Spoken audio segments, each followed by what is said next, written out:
trait models, there is RAS models, and there is also item response theory. Yung letter P na nandyan stands for parameter. For example, one parameter logistic model, ibig sabihin nun, the response of the examinee depends on the level of difficulty of the item. So the parameter is level of difficulty. Yung 2P, ang nakalagay niya 2PL, meaning to say, two-parameter logistic model. Ang parameters na tinutukoy dyan ay yung level of difficulty and discrimination. Meaning to say, a student, the probability that a student can answer, or the probability of answering an item depends on the level of difficulty plus item discrimination. Yan yung two parameters. Yung three parameters, 3PL, ang tatlong parameters na tinutukoy dyan is item difficulty, item discrimination, and guessing. So, three parameter. Meaning to say, every time na mag-attempt ang student sa pagsagot sa ating test, tatlo ang factors. First, yung difficulty of the item. Second, discrimination, item discrimination. The ability of the item to discriminate between high performer and low performer. Third, yung guessing. Ibig sabihin, pati guessing minomodel na ngayon. Yung 4-parameter model,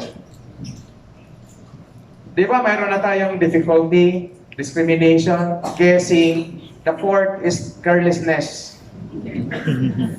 Kung careless ang estudyante mo sa pagsasagot, there is a probability na mali siya. Kaya, imo-model din yon, kasama yon sa modeling. Okay? So, yung RAS model at the right side, ang isa lang na parameter niyan, difficulty. So the probability of getting a correct answer is a function of the item difficulty. The more difficult the item, the lower the probability that the exam taker, can get the correct answer. Tapos, ang item discrimination niyan, 1. So it is assumed, or it is a norm of RAS models that the item discrimination is perfect. 1. Perfect.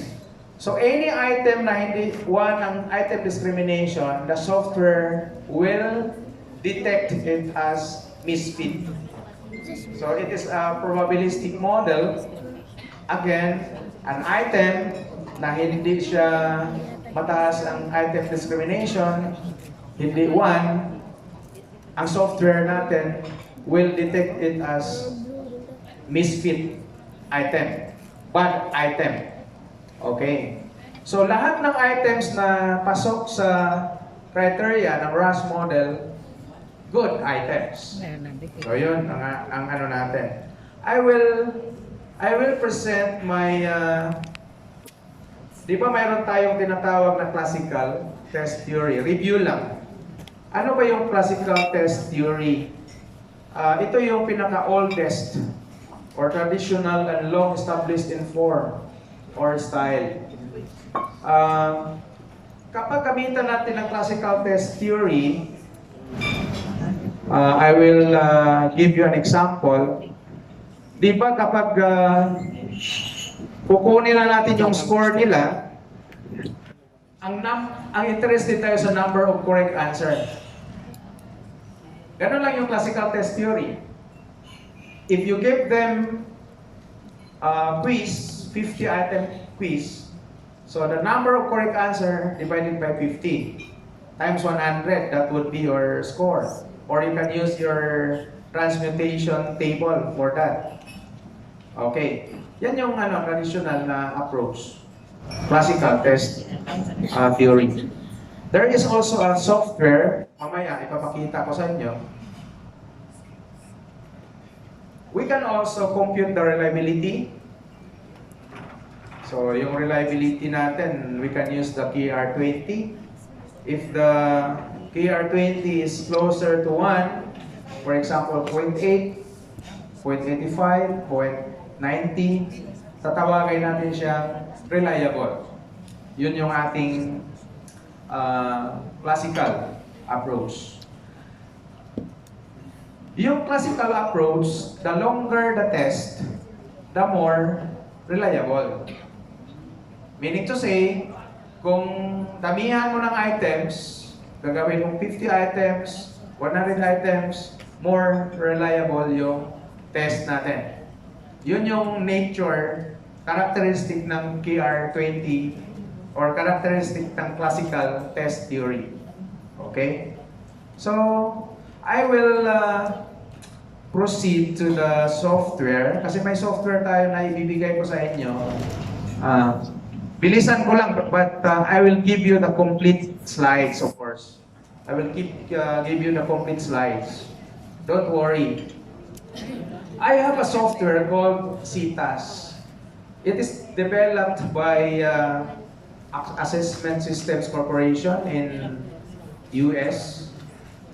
Pag titingnan mo yung software, we call this software as CTAS. So, I'll show to you. Mayroon kayong CTAS dyan binigay ko sa inyo. Dyan sa inyong laptop. But, later on, this afternoon, we will have hands-on, of course. Dito ngayon, papakita ko lang. Okay, for example, I have here the CTAS. Yan. The name of the Excel-based yan. Dito sa input, may nakalagay dyan na EX001 or column heating ID. Meaning to say, examine yan. Examine number 1 to up to, I think this is up to 100. So meaning to say, this software can accommodate only up to 100 examinees. Okay? Then at the right side, there are columns. Nakalagay dito number 1, 2, up to 100 also. So up to 100. So there are 100 items. In other words, the software can handle up to 100 items, 100 examinees. Okay. I have a raw data here. Raw data. For the example, I have 100 examinees. Then I have also I think 100 items din. Yung nakikita niyo dyan sa screen, ABCD, multiple choice test na may options na A, B, C, D, of which one is the correct answer. Diba sa mga education teachers, sa DepEd teachers or basic education, or kahit sa ating nasa tertiary, multiple choice, mayroong options na 4. Pero isa doon, ang correct answer. The other 3 are called distractors. Yun ang terminology ninyo. Okay. Ang gagawin lang dito, ita-type lang ninyo yung mga sagot nila. Then, biyahin natin. So, I will copy. So, I will copy, then I will paste it here. I will paste it at the area, the gray area. So I can paste it here. Sorry.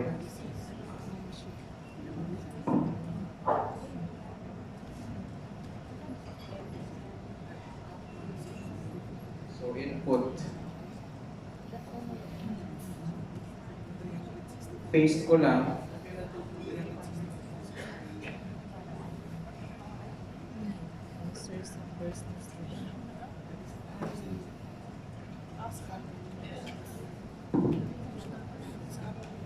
Galing.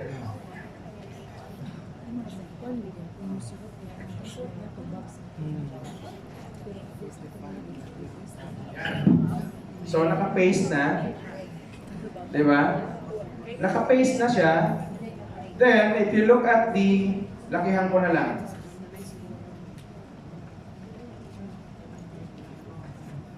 Yan. It is already pasted. No need for hands-on na. Later lang. Later na yung hands-on. Then dito sa first row, nandyan yung key answers or answer case. So for example, number 1, the correct answer is letter C. Number 2, the correct answer is letter B. Yan. And so on and so forth. Okay. Okay? Then, if you look at the main output, nakalagay dito yung item difficulty. So, for example, item number 1, so nakalagay dito item number 1, the item difficulty is 0.94, meaning to say, 94% of the takers answered correctly number 1. Ibig sabihin, the higher the value of P, the easier the item. Diba? More easy item if the probability of getting the correct answer is high, close to 1. Yung mga mababa ang probability or P, it means na medyo kukunti lang yung nakakasagot ng tama. For example, item number 8. So item number 8 has a difficulty level of 0.40. So 0.40 is mababa. So meaning to say, this item number 8, is more difficult as compared to item number 1. So something like that. Then if you look at the other information in the CTAS, there is RPBIS, that stands for point biserial correlation. Yung point biserial correlation is the correlation between the item and the total score. If they are, kung mataas ang point biserial correlation, ibig sabihin, yung ating item na yan can discriminate between high performer and low performer. Okay. Then, at the right side, may nakalagay dito na PR20, 0.89. So, kahit man lang ganyan ang gagawin ninyo sa inyong classroom questionnaire, malalaman ninyo kung reliable yung inyong questionnaire. So, you can also know whether the item is difficult for your students, whether the item is easy for your students. You will know also if the item can discriminate between high performer and low performer. So, sa classical approach, ang nandyan lang ay item difficulty plus discrimination plus KR20. Yun yung sa classical. Okay. Hindi tayo magtatagal dito kasi mamaya mayroon naman tayong hands-on. For those who are interested of this tool, so you can attend to my lecture or to my workshop this afternoon. Okay. I'll proceed to I'll go back to the slides. Pwede na mag-item analysis ba? Kaya magamit na ito. Pidili mo out na ako nag-overview man siya sa kaning isa. Okay? Sa research. Kasi ang goal ko ay rush. Ano lang yan? Talk lang, walang hands-on. Para ma-review lang. Okay. So, kapag balikan natin yung ating Asa ka gusto mong set? anong masasabi ninyo sa inyong questionnaire? Panaw ko ka na Yung questionnaire ninyo, kung lowest section ibibigay, sabihin nyo, Gigata naman siya. bakit maraming bagsak? So your questionnaire is very difficult if the takers have low ability. Di ba ganon? Kung mababa ang ability ng takers, sabihin nyo mahirap yung aking questionnaire. Pero kung ang takers mo ay nasa science, nasa first section, sisiw lang yung inyong questionnaire. Sasabihin mo,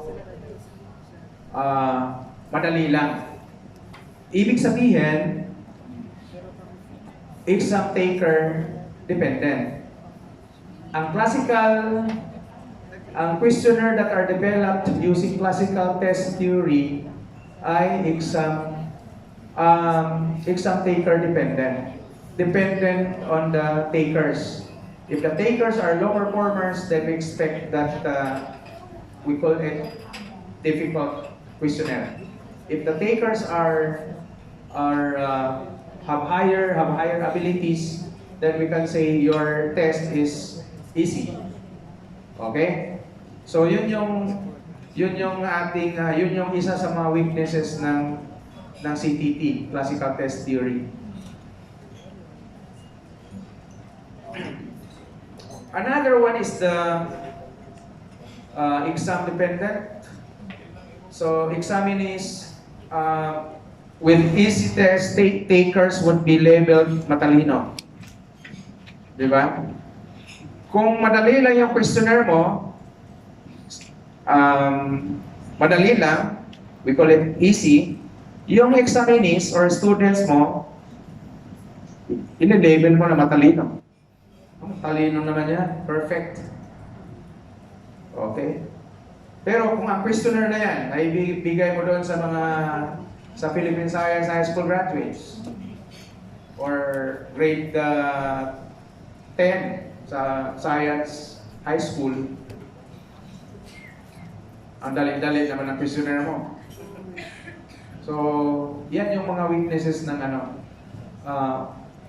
two weaknesses of a questionnaire developed using classical test theory. Okay. I will go to the RAS. So, ang RAS analysis, ito, look at this. I have a yardstick. Ruler. Para lang maintindihan niyo yung concepts. Itong roller na to, gagamitin natin pang sukat sa ability ng students. Maaring ganito ang itsura niya. Okay? So you can see, if your questionnaire is properly developed, so the level of difficulty of your items are arranged from very easy items up to the very difficult items. So that's the nice characteristic of RAS model. You can arrange the level of difficulty of the items. At the same time, you will know who among the students can answer those items. Kasi using this instrument, using this ruler, you can measure the ability of the students. At the same time, you can measure the level of difficulty of the items. For example, if you consider MAR, si MAR, ang kaya lang niyang sagutan yung addition lang.